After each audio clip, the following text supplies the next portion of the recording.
Hey guys, mimi najua nyinyi mko sawa, lakini mimi I'm not okay. I'm not okay.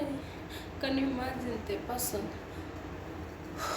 who is supposed to pay my bride price amekataa kufanya what's needed? Yaani yeye tu kazi yake ni kunifungua bypass yangu. Kazi yake ni kuangalia vitu zangu, akiziguza hata asiguzangi hivi kwa utaratibu. Naona niko Hazui kata kama ninasikia uchungu, lakini yeye anataka saa hii niende nimfungulie bypass, ataki kulipa bride price yangu. Na mniambie huyo ni mtu mwenye anafaa kunioa. Ashafungua peku yangu, ashaiangalia, ametengeneza nje huko. Sasa hata imebakisha tu kidogo tupata accident.